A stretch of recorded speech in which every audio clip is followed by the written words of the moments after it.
porque é, tem outros, né, compromissos, já tem outros compromissos, e pediu, Camila, grava, por favor, que eu estava esperando essa aula. Eu falei, que pena. Os meninos da primeira série, tem uma que já está na primeira série, mas já é professora de judô, então ela dá aula à noite. Tem outra também que tem também um compromisso religioso, então, enfim, tem umas crianças que estão guardando. Então, gente, chegando, né, ao final de um ano lindo aqui desse projeto, linha por linha, só ver se eu aceitei a Maria Eduarda aqui, deixa eu ver se a Maria Eduarda entrou, beleza. Desse projeto maravilhoso, o Linha por Linha é um curso que está aí nascendo, né, oficialmente esse ano, fez um aninho, cantamos parabéns, né, para esse um ano de curso. Acolhemos aqui muitos estudantes que prestaram o Enem, FGV, FUVEST, alunos do Fundamental 2. Então, foi um ano muito feliz para mim e como retorno, né, para a sociedade, né, a gente tem que aproveitar a ferramenta que a gente tem, que é a tecnologia, difundir conhecimento. Então, eu promovi esses alunos durante esse ano abertos para poder agregar mais gente, mesmo as pessoas que não estão no curso. E hoje estou recebendo aqui a Ellen, que era uma promessa minha desde o início do ano, os meninos que são meus alunos sabem, né, que é uma amiga maravilhosa, uma professora, assim, que eu admiro muito, doutora em literatura e tem uma sensibilidade incrível, né, para olhar para a vida, para olhar para as obras, e não tinha ninguém melhor do que ela para estar aqui, para falar para vocês que vão fazer o seriado, né, e aqueles que não vão também, mas que estão aqui também para aguçar esse olhar, aguçar os olhares, os paladares aí, sobre as obras que serão cobradas nessa primeira fase, nessa primeira etapa, né, da UFMG. Então, a palavra está com a Ellen hoje, a palavra é toda dela, eu não vou interagir com ela, porque eu quero também beber dessa fonte, apreciar essa obra, e Ellen, seja bem-vinda, obrigada pelo convite. A palavra Muito obrigada.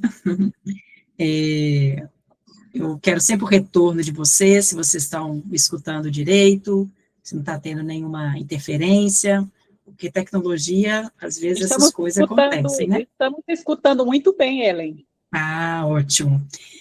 Pode ser que em algum momento, às vezes eu corra, acelere, preocupada com o tempo, então vocês ficam à vontade para também me desacelerar ou para me acelerar. Como eu comentei com a Camila, eu quero tentar fazer aí 60 minutos, né, apresentando as 3 obras, ao mesmo tempo que eu sei, reconheço que para quem está aí atrás, né, é muito tempo, né, ficar, às vezes, parado numa tela, mas diante da riqueza das obras que serão apresentadas, é pouco. Então, tentar equacionar isso não é tão simples. Então, espero que vocês gostem. Eu acredito que seja para o vestibular do UFMG, seja para a vida, seja para tudo, eu acredito que essa aula vai ser bem bacana, espero tocar em vocês também. Porque, para mim, falar de literatura, eu tento falar nesse lugar também, do afeto. Inclusive, essa é a palavra que a Camila tão bem usou na última, na comemoração, né, de um ano do Linha por Linha. Eu gosto também muito dessa palavra, afeto. E para mim a aula, o conhecimento, ele passa por esse lugar. Então, sou formada em literatura, o meu foco, tanto no mestrado quanto no doutorado, literaturas africanas de língua portuguesa. É importante a gente fazer esse recorte. Então, caso alguém aqui se interesse por este assunto, depois da aula, ou no Instagram, pode me procurar, ficarei muito feliz de poder ajudar você, ou indicar, sugerir textos afro-brasileiros ou textos da literatura africana de língua portuguesa. Nossa, então vamos lá. Eu coloquei um tempo aqui à minha esquerda para eu não me perder, porque é uma das minhas paixões, é a literatura. E eu falo que uma das minhas é uma salvação para mim também, né, a arte. E enquanto a Camila falava, essa imagem que está fixada aí para vocês, por um momento eu fiquei assim pensando, nossa, mas tem cálculo aí atrás, não tem nada a ver com palavra. Falei, gente, porque sempre quando eu vou fazer uma apresentação, eu procuro tentar buscar coerência e coesão. Sempre, tudo, na escolha do texto, da imagem, tem uma razão de ser. Só que se tem algo que é forte da arte, da literatura, é o inconsciente. E aí eu fiquei pensando, gente, mas eu escolhi essa foto, tem uma razão, né? Ao mesmo tempo que pode ser uma mulher, pode ser um homem. A cor também, ela foi pensada, né? Esse corpo foi pensado, né? E vocês vão entender por que a matemática e as contas, talvez, não sei se física, mas enfim, as exatas estão aí. Por que será? Foi o inconsciente, gente. Porque por um momento eu ia tirar essa imagem. Falei, nossa, não tem nada a ver com literatura, né? A gente espera livros. Tem imagens de livros aí.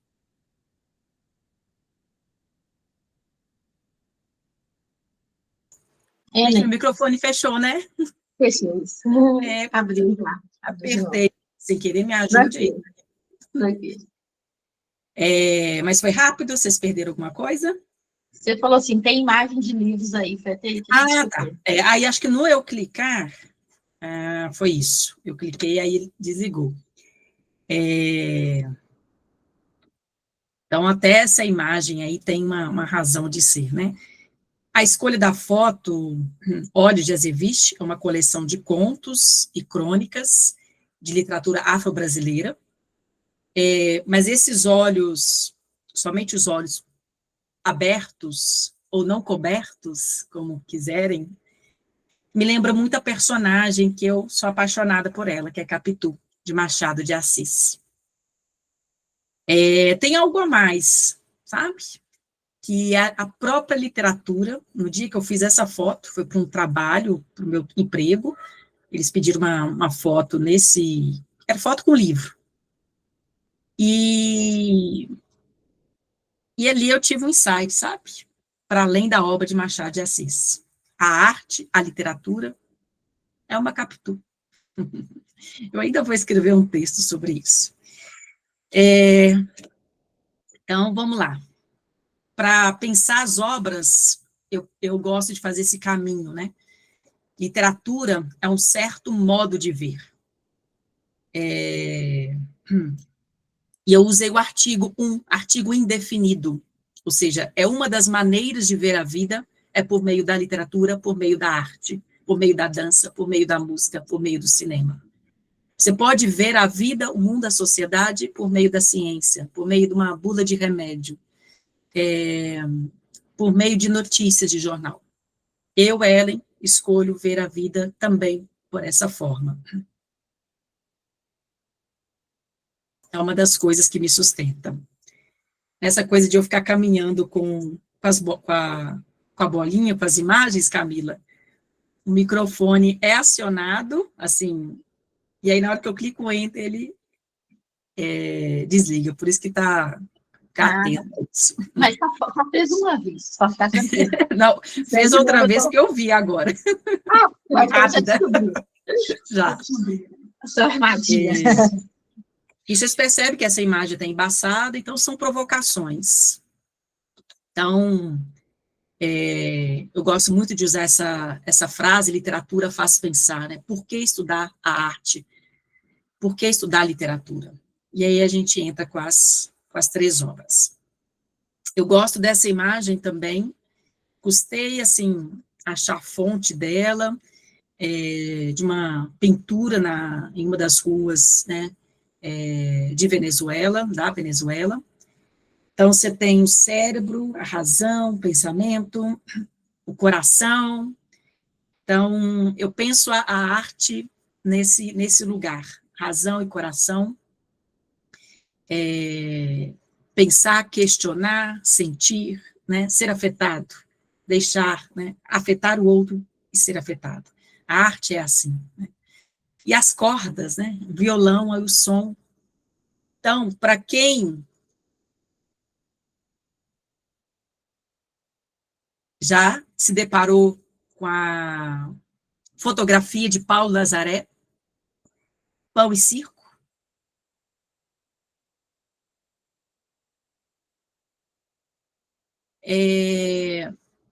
a arte, ela trabalha com os nossos sentidos, ela provoca visão, audição, né, o tato, o sentido, o degustar, o experimentar.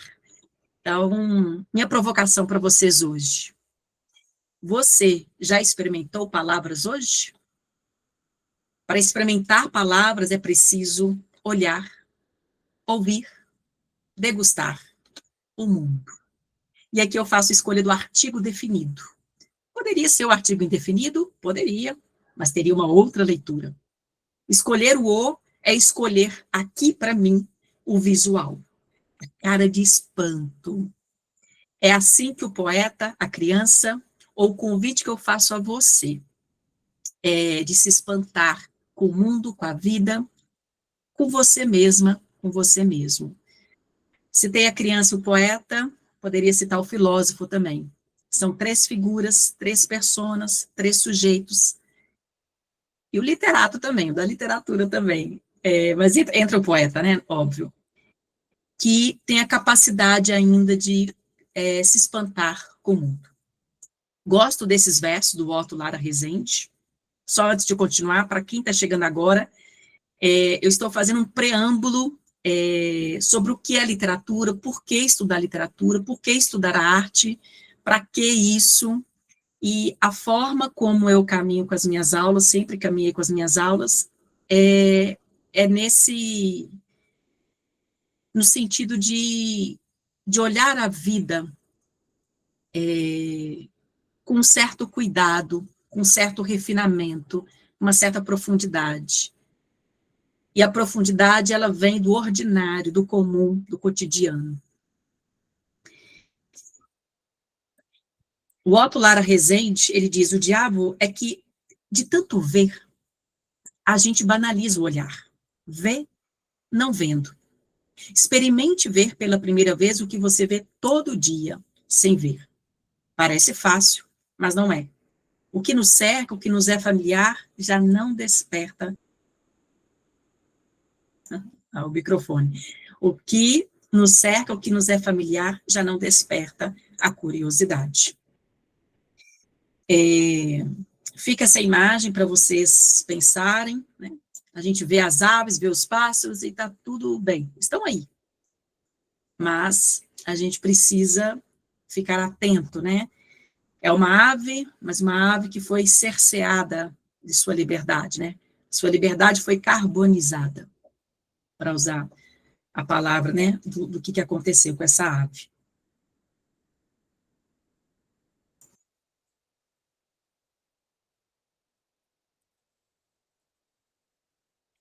São 2 frases aí de grandes pensadores, estudiosos, sobre o que faz a proposta da literatura, né? Vou deixar para vocês lerem depois, apreciarem depois. Esse material deixo com a Camila para ela também compartilhar com vocês, tá bom? E aí, romance de Júlia Lopes de Almeida. Conheci a Júlia preparando a aula de vocês. E não é apenas eu que digo isso, né? Outros 2 colegas de profissão da área da literatura também não tinham estudado Júlia Lopes, e é uma escritora que tem muitas obras. Ela é do final do século XIX. Aqui na foto tem 6, apenas 6. No link aqui, algumas obras que vai para o site da USP, apresenta 16 obras de Júlia Lopes de Almeida. Ela ganhou dinheiro em escrever obras, ou seja, o que não é uma coisa tão comum, ainda mais pensando no século XIX e mulher. É claro que o fato de ela ter vindo de uma família rica a proporcionou isso. Mas, apesar disso, ou seja, mesmo com dinheiro, né, ela teve dificuldades nessa carreira aí de ser escritora. Se vocês observarem, olha esse texto aí abaixo da foto dela. Ela construiu, olha só, ela produziu literatura de um viés, de uma escrita feminista, ao mesmo tempo que construiu imagem de mãe zelosa. Aqui não está escrito, ela foi uma mãe zelosa. Não está o verbo foi, né, no sentido do ser aí, não está. Construiu. Ela precisou, mas ela não quis ser mãe? A questão não é essa. A questão é pensar, final do século XIX, o que é ser mãe, mãe de 4 filhos, e é uma estratégia também, ainda que inconsciente, de conciliar ser escritora e ser mãe. É um desafio e tanto.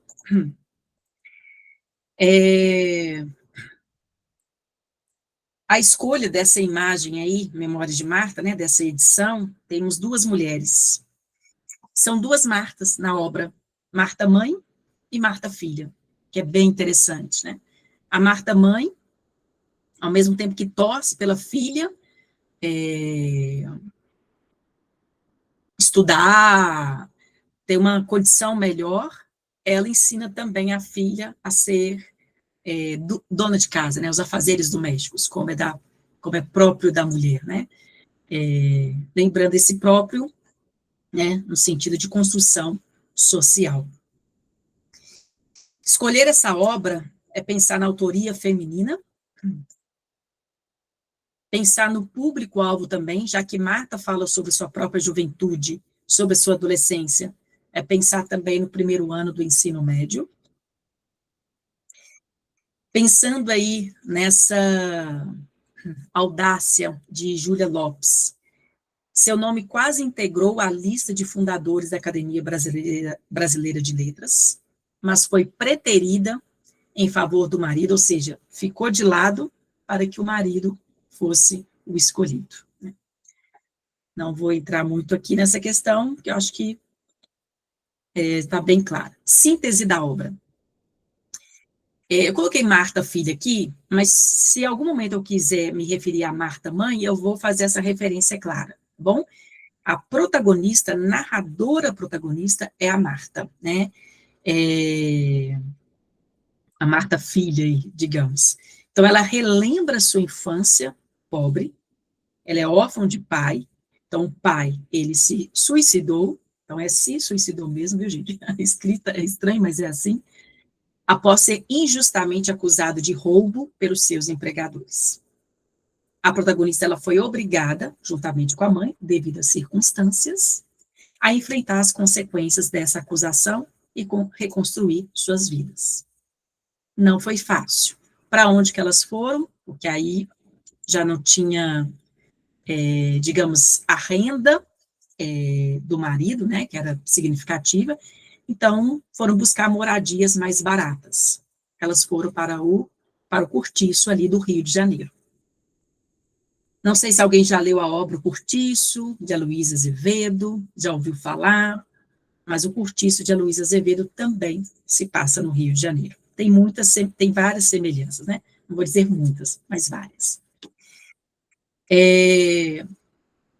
A mãe, ela torna-se lavadeira e engomadeira, né? E a filha vive numa situação ali de muito adoecimento.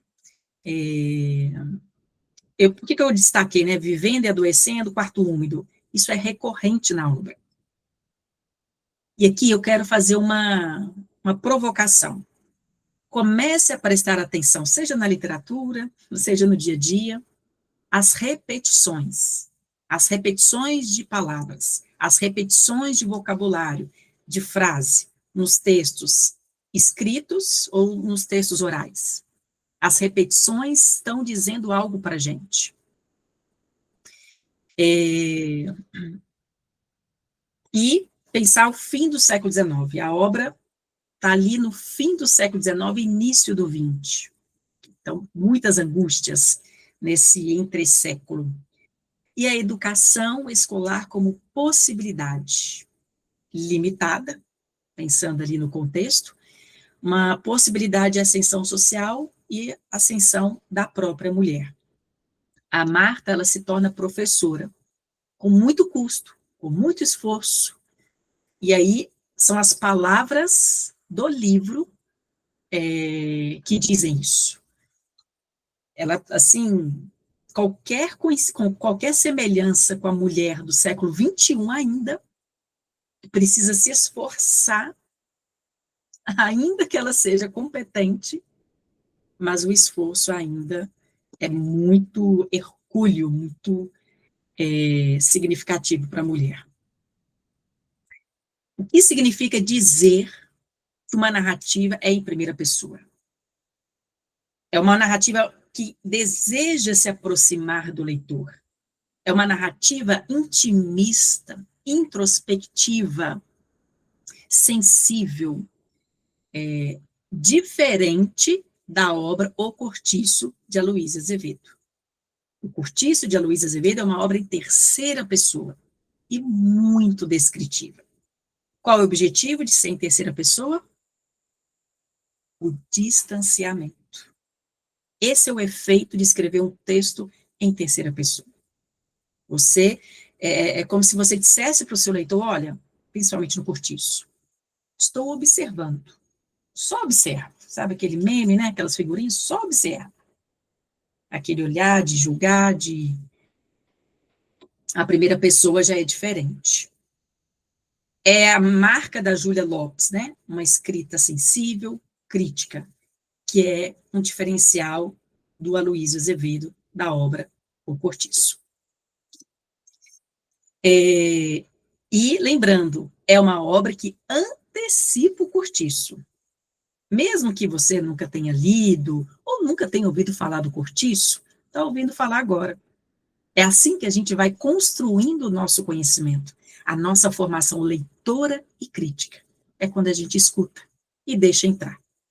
Pode ser que a gente não se aproprie de tudo de uma vez só, mas deixa entrar o conhecimento, que no momento certo o clique, né, vai ser feito, né? O cérebro nosso é fantástico. Então, o livro, por que é um livro realista? Realismo, naturalismo. Realismo, realista, porque quer fazer crítica às mazelas sociais. A vida é assim, dura, crua, cruel. Tem pobreza, tem violência. E por que naturalismo? Naturalismo vem de natureza, né? Os árcades, o arcadismo, diferente, cuidado. Porque lá no arcadismo, o homem queria sair do centro urbano, agitado, para buscar a paz lá no campo, lá no rural, no ambiente rural, no meio da natureza, o arcadismo. O naturalismo é a natureza humana. Pergunta retórica. Como o homem reage segundo a sua natureza?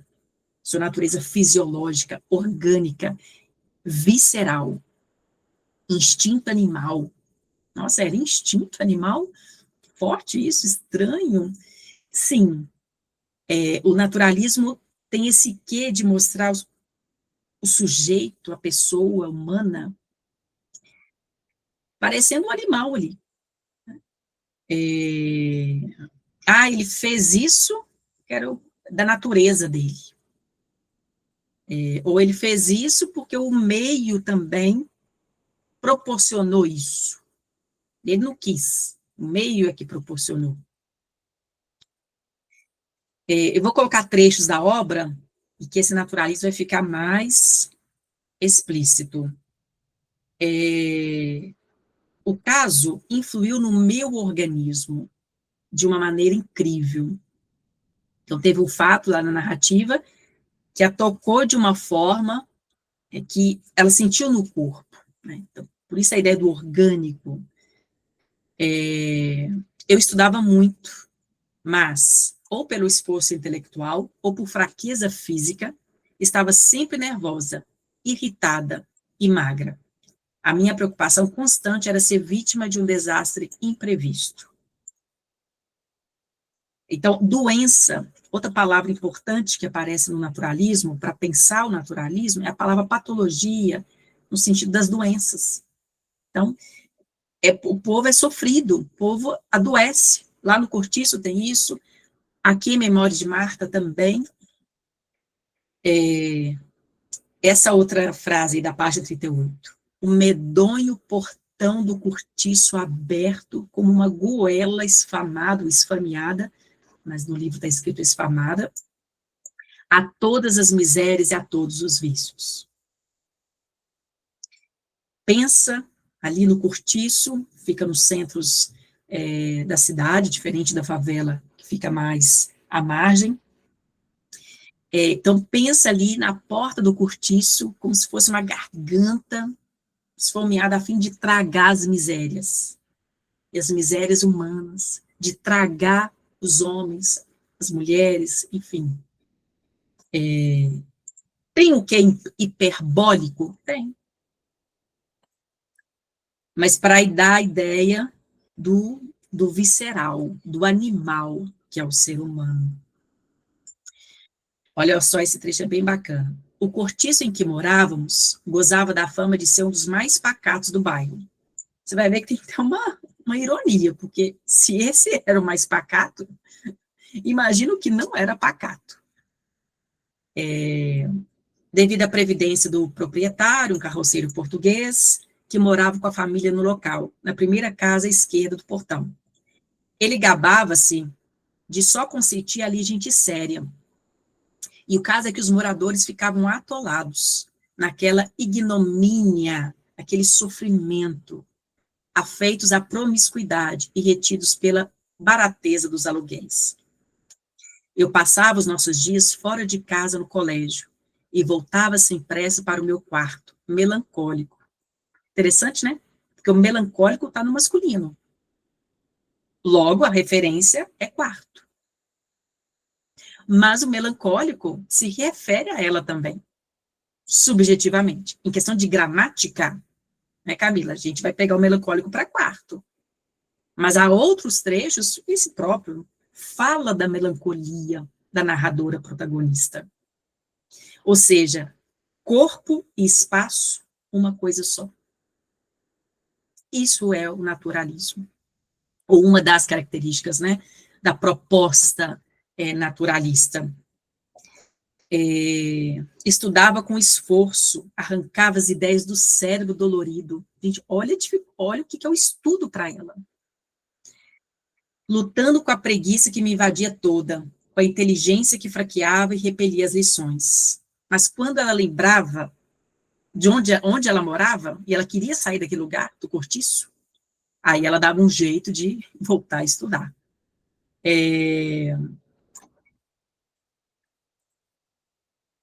E por que você destacou em atolados, promiscuidade? Porque, novamente, as mazelas sociais estão ali. Né? Realismo e a ideia desse corpo fraco, essa preguiça, é mais do que, não quero estudar. Sabe? Não quero estudar. Não. É corporal. Tinha uma questão de saúde muito séria em Marta. E como é da época também, né, gente? Final do século XIX, as doenças, epidemias, né? Enfim. A minha nevrose, tá? A nevrose mesmo na obra, gente. A minha perturbação emocional, mental, a minha dor de viver, de ser feia, de ser pobre, de ser triste, durou ainda muito tempo. E creio que não se extinguiu absolutamente. Chegou, porém, uma ocasião em que me senti mais calma e mais resoluta. Esforcei-me por estudar e distrair o espírito com isso. Devia, em breve, decidir-se a minha sorte como professora. Aproximava-se o tempo dos últimos exames. Então, a esperança dela e da mãe, o estudo, a educação. E ser professora não é só o fato de ser da educação, mas ter um trabalho que era acessível para a mulher ali no século XIX. Olha o corpo aqui, gente. E olha a comparação com o animal. Isso é muito forte no naturalismo. A comparação do ser humano com o animal. Chamavam-me lesma, mole, palerma, e riam-se das minhas quedas, da minha magreza e da minha timidez. Eu, em começo, estranhava aquela moradia, com tanta gente, tanto barulho, num corredor infecto, onde o ar entrava contrafeito. Mas esse é um lugar para as pessoas morar ou para animal morar? Essa é a provocação do realismo-naturalismo. No Cortiço de Júlia Lopes, né, segundo a pesquisadora Silva, a personagem principal e narradora ascende socialmente por meio da educação e do trabalho, algo que não esteve presente no Cortiço. O Cortiço, a questão do determinismo, ele é mais forte, é mais marcado. Como assim, Ana? Nasceu num lugar pobre, de violência, de promiscuidade, para usar a palavra aqui também do livro, não tem chance, não tem salvação, não tem remédio, não tem saída. Diferente do romance de Júlia Lopes, que a educação, os estudos, é uma das formas, né, de sair dessa condição.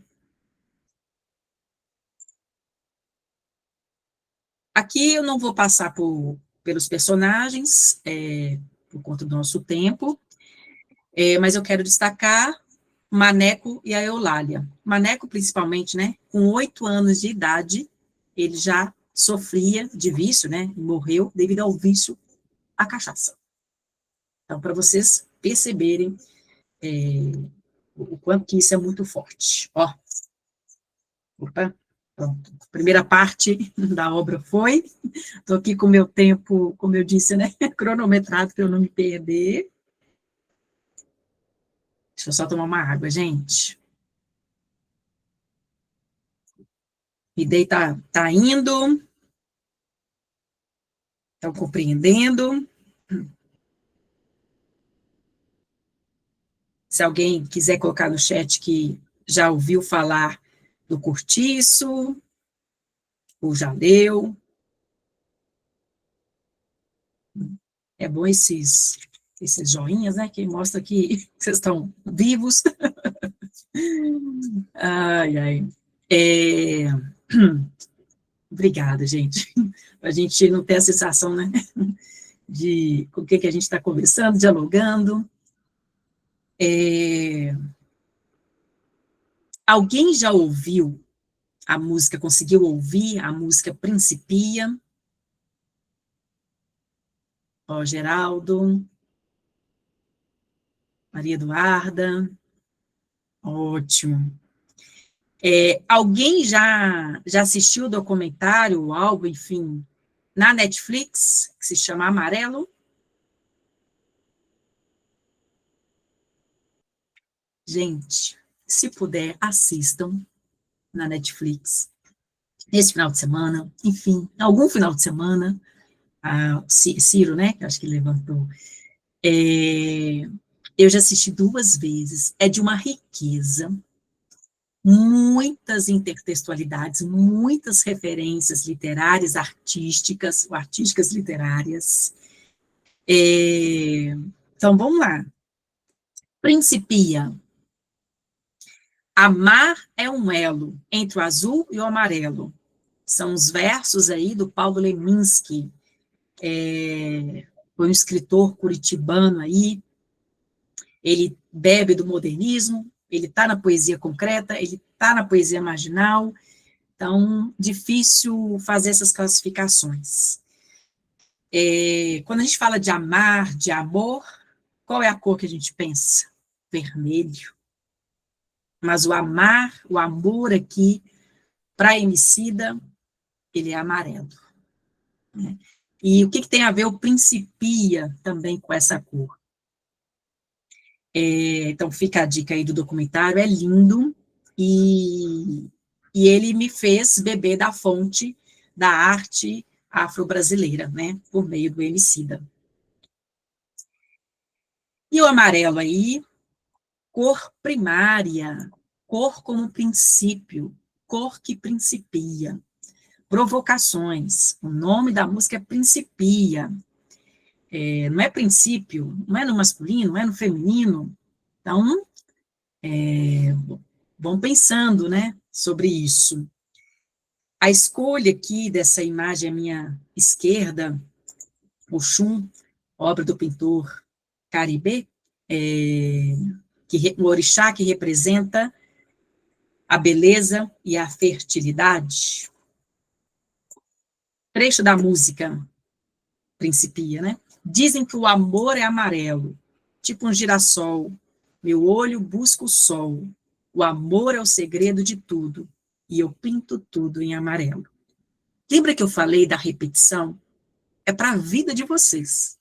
Se a gente quiser refinar, aprimorar o nosso olhar, a nossa leitura, a nossa interpretação, preste atenção nas repetições, sejam orais, sejam escritas, preste atenção nas escolhas lexicais. Então, o amarelo, ele aparece em Principia, né, por meio do sol.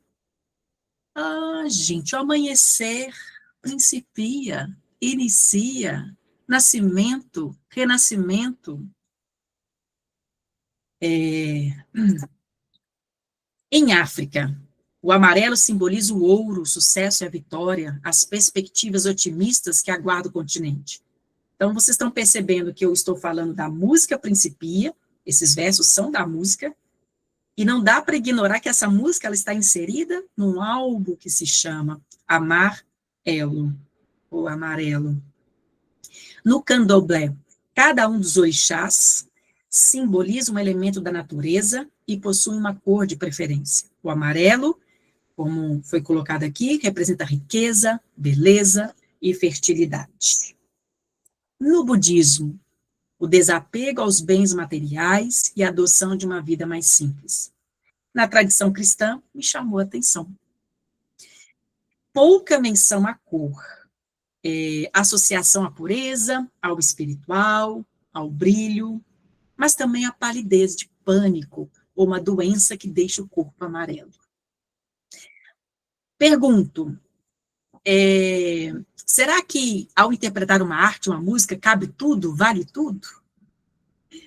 A dica é, levantem, quando você fizer uma interpretação de uma imagem, de um texto literário, sempre levante hipóteses. Eu acho que Principia pode ser isso. Eu acho que amarelo pode ser aquilo. E depois você volta para a obra e confirma se aquela sua hipótese ela é sustentada pela própria obra. O que eu estou querendo dizer? Porque aqui falou de doença, né? Por um momento, a gente sempre lembra do Setembro Amarelo, não é? Não sei se vocês lembraram, quando falou de amarelo. Eu falei, não, mas será que tem a ver? Gente, e tem a ver. Nossa, Eli, mas o Albo Amarelo também fala do suicídio. Sim, segura aí. Então, dica para a gente melhorar cada vez mais a nossa interpretação sobre um texto, seja ele verbal, seja não verbal, é levantar hipóteses. O que eu sei, o que eu, Ellen, sei desse texto? Eu sei isso, eu imagino que seja aquilo. A partir dessa palavra. Depois você vai testando na própria obra. Testando que eu falo, buscando informações, né, com boas fontes, para saber se aquilo que você pensou, levantou como hipótese, se fundamenta. É assim que a gente constrói o nosso conhecimento. Essa imagem. Ela é de um site, gente, muito bacana. Conheci esse site também, né, nesses estudos aí. Site Valquírias. O poema Ismália, nossa, Camila, confere para mim, eu não sei se é do Alfonso de Guimarães, um poeta simbolista, confere para mim a autoria. Eu já tinha lido, gente, Ismália, na época que eu dava aula de simbolismo, mas quando eu ouvi Ismália com Emicida e com a interpretação de Fernanda Montenegro, eu falei, que isso? Ismália está no Álbum Amarelo e fala de suicídio, né? Só que o suicídio em amarelo fala de um outro corpo, do corpo negro. Gente, a riqueza tem que ir, vamos lá. Lembra, né? Não sei, vou recuperar uma fala minha, para quem estava no início da aula. Tem uma imagem que eu deixei projetada, né? Lá no primeiro slide, que são alguns símbolos matemáticos, que eu questionei, nossa, por que será que eu coloquei essa imagem? Lembra? O pessoal que estava no início. É claro que eu fiz a escolha por conta do corpo ali presente, por conta da ciência. Obrigada, Camila Ismália, do poeta Alfonso de Guimarães. É uma imagem que me tocou, mas, ao mesmo tempo, a primeira imagem que eu coloquei não parecia nada com literatura, nada com arte, se for pensar. Mas aí é o que eu falo com vocês, o inconsciente, arte, literatura, dança, música, cinema, enfim, gente, arte, tá aqui, ó, coladinho com o inconsciente. A gente fala, a gente escreve, a gente desenha, a gente canta, aquilo que a gente, escapou, sabe aquela coisa, nossa, escapou? É o inconsciente. Principia é o nome de uma obra do matemático, Isaac Newton, né, matemático, ele está aí também na filosofia, né, pensando na obra Principia, né, não li a obra, né, então a gente precisa ter esse cuidado, mas pelo que eu li sobre a obra, a proposta é essa, né, ali a matemática, a filosofia, e o Emicida, ele bebe dessa obra. Então, Leandro Roque de Oliveira é o nome dele, viu, gente? Para quem, né, não sabe. E vou ser sincera com vocês. Quando eu comecei a me enveredar pelo Emicida, né, que já tem uns bons anos, e percebendo a riqueza dele, a gente... Eu falo que eu me aperfeiçoei como, não só como professora, mas como pessoa, sabe? É impressionante. A linguagem coloquial, poética, ele busca os clássicos, ele busca o simples, enfim. Então, o título da obra, da música, Principia, sugere que, assim como as leis físicas regem o universo, as leis matemáticas, né, enfim, mas as leis físicas aqui regem o universo, a solidariedade, os afetos, o amor e as relações humanas são forças capazes de transformar a sociedade. São essas forças que regem o mundo. Estou falando, a arte vem para salvar a gente, às vezes a gente fica frio, né? Eu saí da sala de aula há pouco tempo, final de 2023, e fui para a coordenação de escola, e depois passei no concurso público, me tornei inspetora escolar, né? O que um inspetor escolar faz, uma das coisas, né? São milhões de coisas, mas é fiscalizar a educação, né? Então, eu presto serviço, digamos assim, para a Secretaria de Educação de Minas Gerais. Então, um dos nossos papéis é supervisionar se a escola está cumprindo com as leis, com a resolução, se está garantindo isso. Não é fácil não, viu, gente? E é duro, a lei é dura, e aí o que me salva é a arte, para tentar ter o olhar sensível que a educação merece. Todo mundo é um, tudo que nós tem é nós. Por mim, tu, Ubuntu, algo calmo, como convite ao vínculo, à humanidade compartilhada. Então, são trechos da música Principia.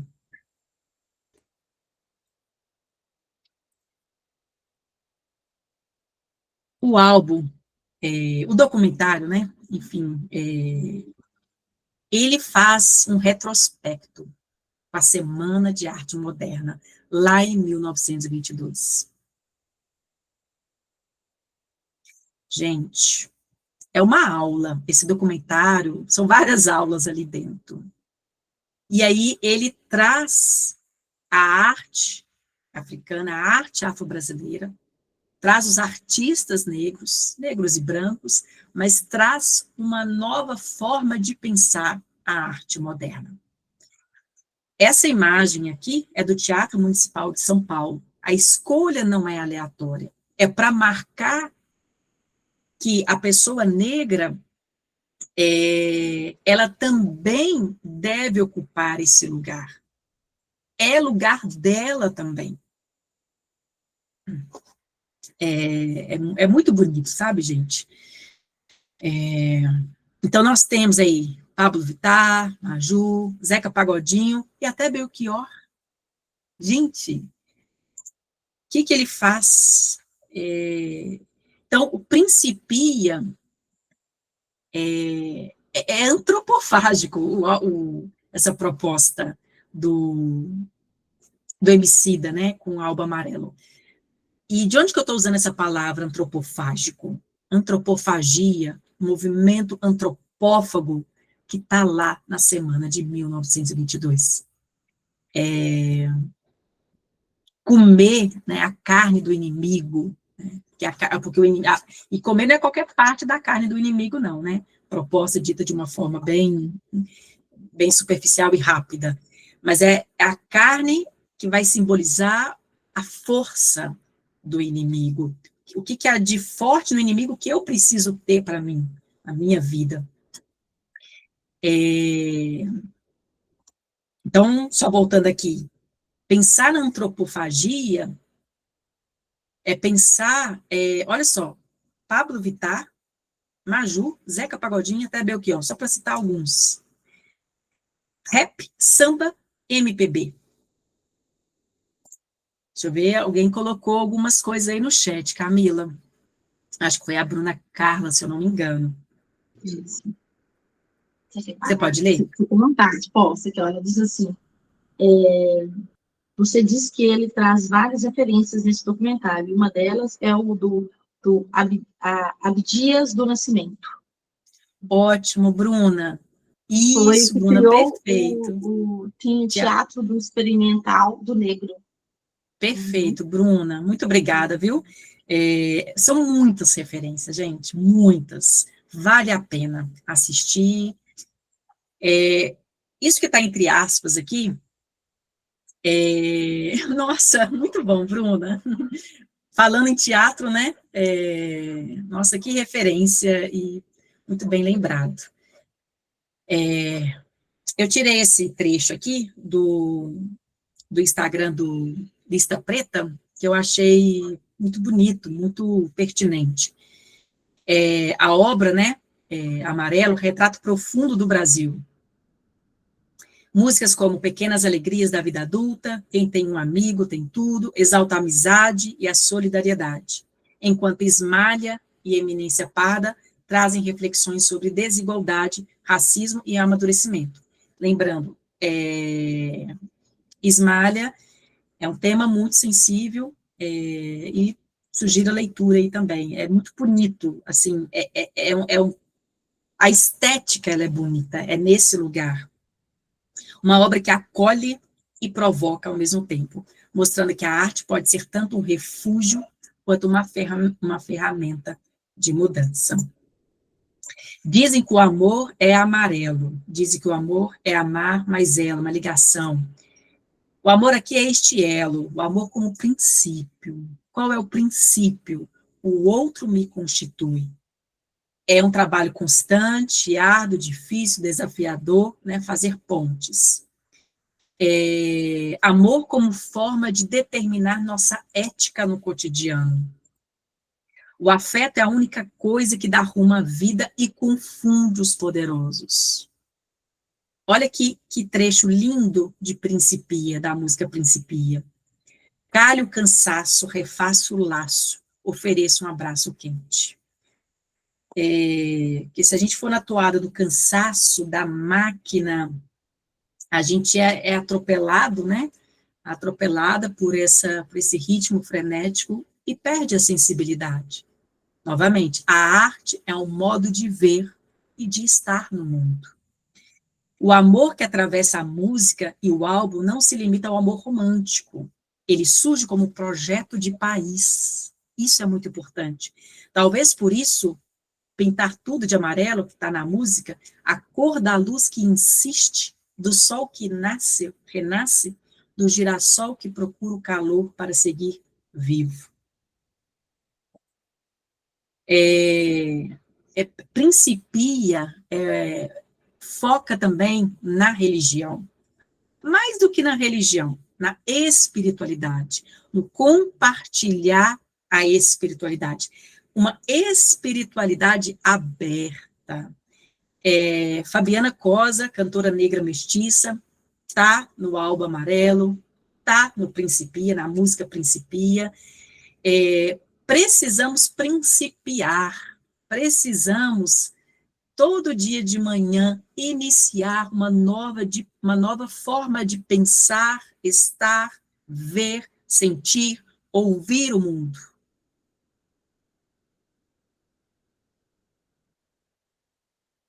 Estamos nos aproximando, daqui a pouquinho, da arte do Paulo Nazaré. O que ouvimos? O que não ouvimos? O que vemos? O que não vemos? O que falamos? O que deixamos de falar? Na música também aparecem as pastoras do Rosário, um grupo inserido nas tradições afro-brasileiras, ligado também à Igreja Católica. Então, musicalmente, é um grupo, né, que tem influência das congadas, dos moçambiques e dos sambas de roda. E, na música Principia, também aparece o pastor evangélico, pastor Henrique Vieira. Né? Para quem não sabe, ele é deputado federal, ator e escritor. Se eu não me engano, né, o final da música aparece um trecho interpretado por ele, né, com a fala dele.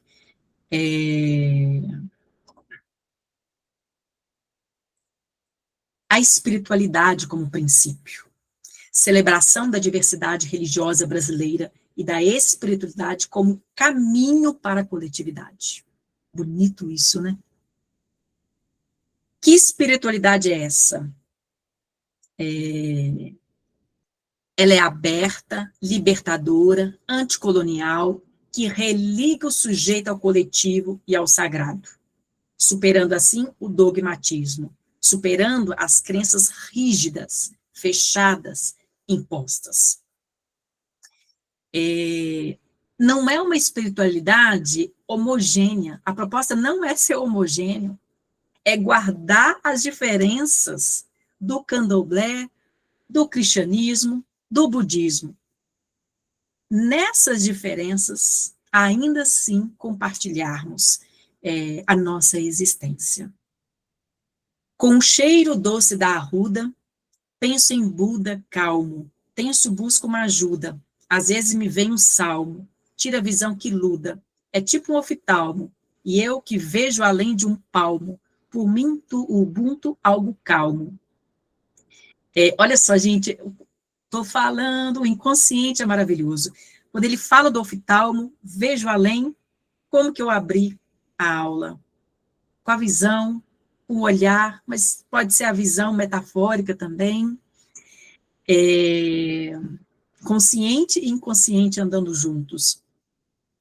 Preste atenção nas palavras. Arruda me faz referência ao candomblé. Né? Buda está explícito aí, né, ao budismo. Salmo, um livro da Bíblia, né, também conhecido. Outro trecho da música. Se for para crer no terreno, só no que nós está vendo mesmo. Gente, eu estou estragando a música lendo isso aqui, né? Mas eu preciso ler. Resumo do plano é baixo, pequeno, mundano, sujo, inferno e veneno.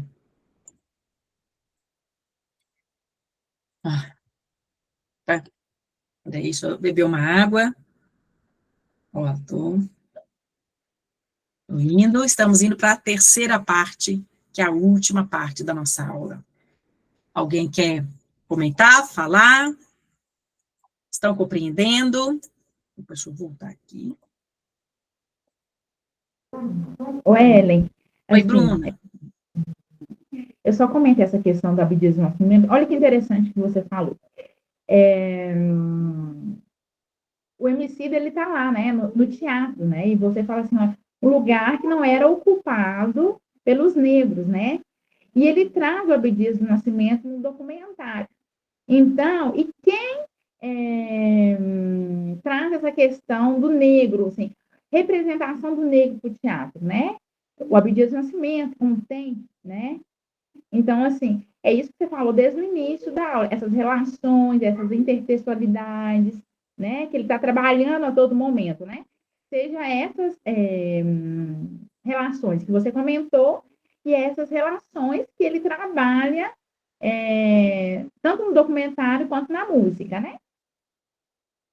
Isso. Bruna está quase sendo doutora aí, né, Bruna? Bruna também estuda literaturas africanas, uma grande amiga, e obrigada pela sua contribuição, viu, Bruna? Muito enriquecedora.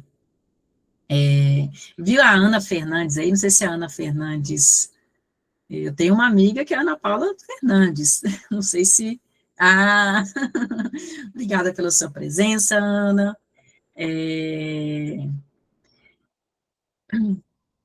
Gente, alguém quer abrir o microfone aí, colocar no chat as impressões sobre essa impressão fotográfica sobre papel algodão de Paulo Nazaré, que se chama Pão e Circo? Lembra das hipóteses? E depois a gente vai, né, confirmando, né, daquilo que faz sentido, né, que a obra se sustenta por essas hipóteses.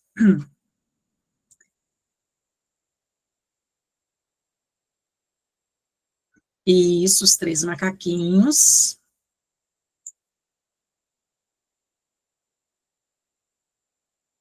Que esconde os olhos, tampa os ouvidos, que viram figurinhas.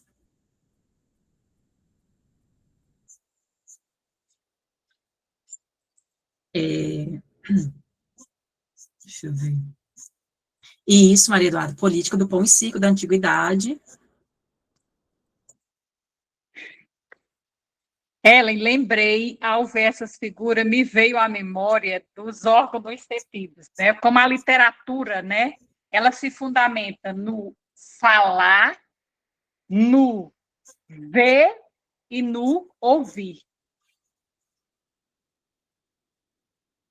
Gente, nossa, muito bom. O Geraldo Brito, ele colocou silenciamento e referência histórica, muito bom. Sim, quando você fala de Buda, Ana, é a imagem, né, mais do que a imagem, né, a filosofia, né, budista, né, não ver o mal, não ouvir o mal, não falar o mal. Maria das Graças? Levantou a mão? Não, eu já falei. Ah, tá, apareceu para mim aqui depois. Desculpa. Sobre o pão, o que o pão significa? O pão é um alimento muito democrático, né? Porque o pão francês, o milionário come, eu imagino, né? Não conheço nenhum milionário tomando café da manhã. E também os pobres, né? Ele é um alimento meio que universal na nossa alimentação. Uhum. Ótimo, Maria Eduarda, que o pão é barato. Uhum. Agora, esse pão, ele está colocado na face com alguma coisa, né? Tá amarrado, é um barbante. E, como o Brito colocou aí, do silenciamento, e a gente sempre, né? E esse corpo, né? Que corpo é esse que está sendo silenciado, interditado, censurado? Ele é daqui, mineirinho, né? Estudou na UFMG, então é uma forma também a UFMG, né, valorizar os de casa, né, ao escolher a obra dele. É uma obra contemporânea, é uma obra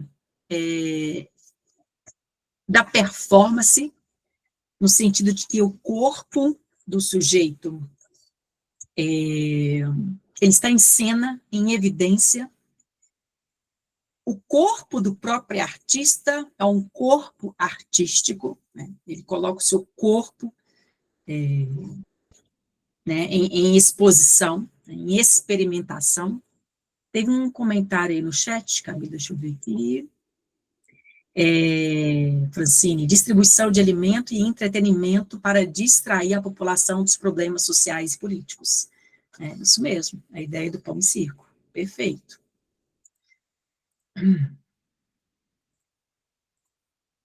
Então, Paulo Nazaré, ele é conhecido nessa sua performance, nessa sua provocação, né? O seu corpo provoca o leitor, o, o espectador, né, quem está ali, né, diante da arte dele, né? E ele pega, se apropria de objetos, de elementos, alimentos ordinários, né, do dia, do cotidiano, ordinários nesse sentido.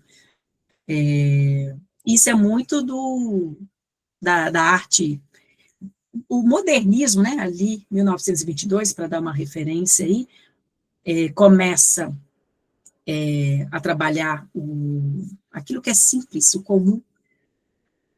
Coloquei o modernismo, mas né, sempre vem antes, né? Mas para a gente aqui, o modernismo é o marco disso. Então, tem outra aí, né? Ele coloca a carne sobre os olhos. Lembra quando eu falo da repetição? Sempre a gente repara a repetição.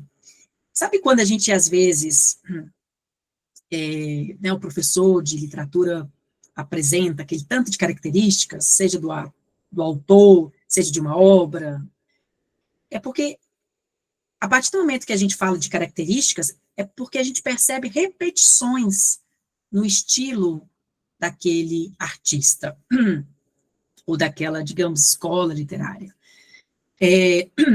E aí, se a gente for observar essas duas imagens que eu escolhi, né, talvez seja uma taioba, né, alguém pode me ajudar aí, na cabeça, aí tem a carne nos olhos, a obra principal, Pão e Circo, também trabalha com a cabeça, né, com essa parte. Então, é interessante observar essa repetição, né, de 3 obras aqui para citar, né, tem essa parte de cima, me chama a atenção, tá? Provocações, colocações, questionamentos aí para a gente, em outro momento, pensar sobre. Né, ele ganhou o prêmio PIPA 2016 pelas suas obras. Então, o próprio artista aí, para sintetizar as nossas colocações, o próprio artista aparece como modelo. Então, nós temos referência aos 3 macacos sábios, cujos gestos correspondem ao provérbio de tradição budista: não vejo mal, não ouço mal, não fale o mal. E aí a gente tem os pães amarrados com barbante sobre a boca, né, sobre todo as entradas aí, né, da gente, né. E o título da obra para descrever a estratégia de manter o povo satisfeito, né, com pão e o entretenimento, o circo. Então, peraí. Então, a proposta de Paulo Nazaré é ressignificar o que se sabe, o que se tem de conhecimento sobre a história do pão e circo. Então, se vamos distrair o povo, e a partir daquilo que é básico, se vamos entreter o povo, desce de outra forma, que povo é esse que é entretido? Que povo é esse é detido? Para fazer o trocadilho com as palavras. Que corpo é esse? Então, a chave política de Paulo Nazaré é uma chave crítica e racializada. Ele faz leituras, Paulo Nazaré, iconográficas, paradoxalmente iconoclastas, acerca dos objetos, lugares, discursos asseverados e costumes socioculturais. Já estou terminando, tá, pessoal? Nossa, que fala difícil, Ellen. Acostume com as palavras, não tenham medo delas, mas, ao mesmo tempo, né, a gente vai traduzir aqui. A Maria Eduarda colocou algo interessante aí. O meu professor falou que ele tentou criticar foi a população, por só aceitar ser silenciada. Isso estaria certo? É uma chave de leitura, Maria Eduarda, né? Eu acho que é criticar o silenciamento, né? Eu acho que... Por que eu estou fazendo essa colocação? Porque a população, se a gente for pensar, a população, povo, majoritariamente, pensando povo brasileiro, é a população negra. E aí, meu questionamento é, se essa população, esse povo, aceita ser silenciado, que só aceita, né? Por que aceita? Aí eu vou pensar lá em Júlia Lopes, Memórias de Marta. Porque lhe falta educação. Porque lhe falta oportunidade de uma educação de qualidade. Porque uma educação de qualidade nos permite ter uma análise crítica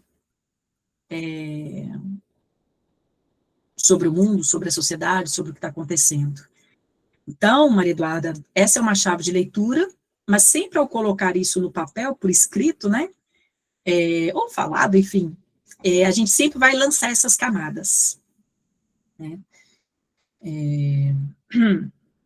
Então, o que é leituras iconográficas? É fazer leitura daquilo que é ícone, daquilo que é símbolo. O pão, como alguém já disse aí, o pão é símbolo de um alimento básico, está na mesa do brasileiro, do povo brasileiro. E eu acho que esqueci quem falou, né? Será que o rico, acho que foi Camila, né? O rico come o pão de sal, né? A gente fala de sal. Falaram em pão francês, né? Eu falo pão de sal. Vocês falam o quê, gente? Pão de sal, pão francês? Então, Paulo Nazaré, ele pega os ícones, pega a taioba, enfim, ele pega a carne, esses símbolos, ele pega o pão e subverte, contesta, ironiza, desloca. Perdão, então, deixa eu te falar, você falou então, essa questão das repetições, e não deve ser coincidência que todos esses alimentos que ele coloca, tudo que ele coloca no rosto são alimentos. Nossa, muito bom, Camila. Muito essa bom. necessidade zoológica, né? Alimento. Nossa, é perfeito. Então, Paulo Nazaré, ele inscreve-se na tradição da arte performance contemporânea. Corpo, um meio de resistência e denúncia. O corpo em espaço expositório. O corpo como suporte artístico.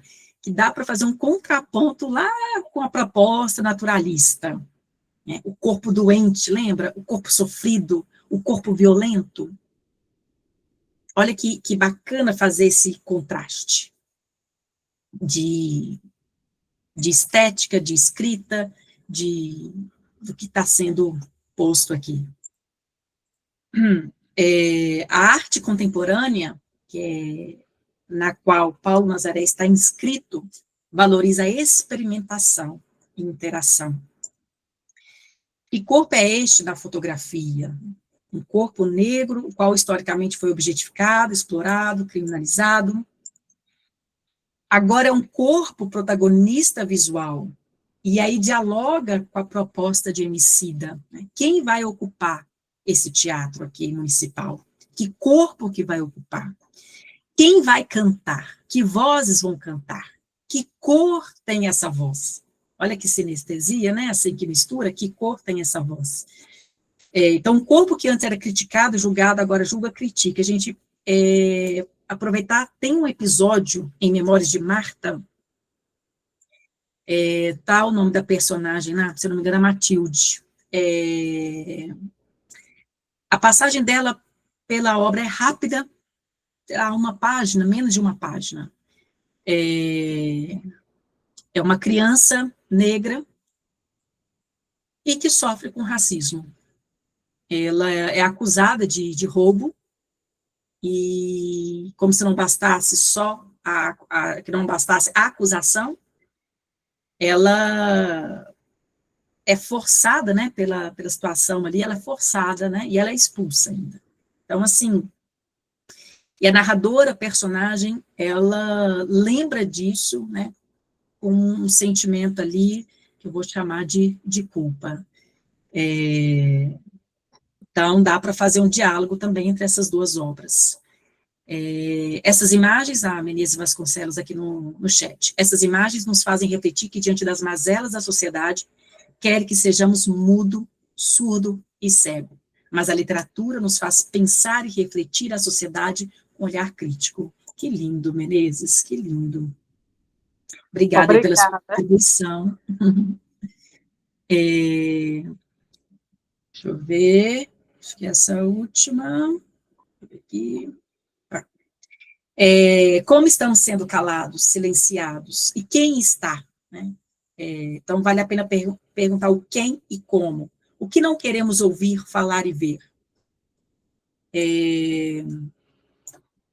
Seus cabelos crespos, sua pele negra, sua expressão frontal e fixa, tudo nele é escolha estética e política, convocando o espectador à responsabilização. O artista nos olha mesmo quando os olhos estão cobertos. Ele nos ouve mesmo com os ouvidos interditados. Ele nos diz o que é preciso mesmo com a boca amarrada. Mas há também um aspecto de internalização. O corpo negro, nas estruturas de opressão, muitas vezes aprende a não dizer o que pensa, a não ver sua própria história, a não ouvir sua própria voz, né? Márcio Adriano Moraes, ele tem um material bem bacana também sobre as obras, no final aqui tem as referências, tá, gente? E eu fiz um texto aqui dialogando as 3 obras, e a gente fecha. Nas Memórias de Marta, de Júlia Lopes, a professora Anitta, revela a jovem Marta qualidades que a própria narradora personagem não reconhece. A docente vê na aluna inteligência e potencial, é um ver agindo. O gesto de cuidado da professora, isso também aparece na relação entre a mãe e a filha, ecoa o que o Emicida celebra em Principia. Né? O afeto, o elo, o amor é amarelo. Amar é amarelo, é um elo. Na canção, a solidariedade, os afetos, o amor funcionam como forças capazes de reger e reorganizar o mundo. Assim como as leis físicas que regem o universo, uma referência à obra homônima igual de Isaac Newton, né, Principia, assim as 2 obras brasileiras destacam que os vínculos humanos têm poder de fortalecer indivíduos e promover mudanças na sociedade. Em contraste, a obra de Paulo Nazaré, Pão e Circo, parece evidenciar o que acontece quando esse elo é quebrado, quando a sociedade não reconhece o outro. que outro que eu estou chamando o corpo negro, e que o reduz a estereótipos, a distrações, a um corpo de ou para entretenimento, a objetificação, a um corpo, um sujeito de fácil manipulação. Uma interpretação possível para sintetizar a relação entre as obras. Como eu vejo, como eu ouço, como eu falo, como eu escrevo, o outro, do outro, determina a nossa ética no cotidiano. Obrigada. Prontinho, Camila. Tentei fazer em 1 hora, mas foi aí. Foi difícil, né? Difícil. Nossa, é Difícil. difícil. Subindo aqui, que são lindos. Maravilhoso. Eu É. fiquei assim, boca aberta com a relação que você conseguiu criar entre as, né? Essa chave de leitura, como você disse aí, essa chave de leitura para criar essa relação entre as 3 obras, né? E é muito legal porque foi lindo, lindo, lindo. Estava no chat. Porque eu não sou da literatura, a Ellen sabe disso, gente. Eu sou, sempre estudo texto, sempre fui, né, da redação. E eu li o livro Memórias de Marta com os meninos, capítulo por capítulo, né? Toda sexta-feira a gente lia lá 2 capítulos e discutimos. E você traz um olhar muito profundo, né, da obra, do contexto, e essa relação entre as obras, eu acho que enriquece muito o nosso olhar. Muito obrigada, muito, muito obrigada por esse momento. Falo para meus alunos aí, ó, como disse a Ellen, deixa entrar, gente. Tem muita coisa que vocês viram aqui, dava assim, meu Deus do céu, eu não sabia que era tudo isso. A Camila não me contou que era tudo isso. E é isso, a gente vai construindo conhecimento a partir de diálogos com pessoas que têm que estão num lugar diferente do nosso, né? A pessoa da literatura está num lugar diferente do meu, e nós estamos num lugar diferente dos nossos alunos, e a gente vai construindo essas relações aí, esse conhecimento através dessa nossa relação, né? Muito Pessoal, obrigada. eu queria destacar. Obrigada, Maria das Graças. Obrigada. Eu até coloquei em vermelho aqui, para quem quiser mais sobre as obras do FMG, eu achei esse professor, Márcio Adriano Moraes, tem o site aqui dele também, ele tem um material bem bacana, sabe? Tem no site dele, lá no blog dele, textos bem legais, e ele tem também para... Eu não ganho nada por isso, mas eu comprei, gostei, são muitas questões, então, quem vai fazer o FMGI, ele elaborou as questões, sabe? Tem muitas questões das 3 obras, e é bem bacana, tá? Então, novamente, eu vou deixar esse material com a Camila, e a Camila divulga aí para vocês, e vocês vão lá nas referências e buscam aqui, eu coloquei em vermelho, tá bom? Ótimo, pode deixar que eu vou divulgar esse site, sim, tá? Muito obrigada, Ana. Obrigada, pessoal, viu? Pela presença. Muito obrigada pela Última paciência aí. Só sucesso, tá? Muito obrigada, Ana. Obrigada, Wagner. Muito enriquecedor, viu? Muito feliz de estar aqui com os colegas e com os alunos também. Eu tenho certeza que a gente vai colher muitos frutos desse ano, tá? Ó, gente, coraçãozinho subindo aí, pra gente ir se despedindo. Fazer um videozinho pra postagem. Posso sair, né, Camila? Tchau, gente. Boa noite. Então, boa noite. Tchau. Vamos com Deus. A gente se vê na próxima. Tchau, tchau, pessoal. Boa noite.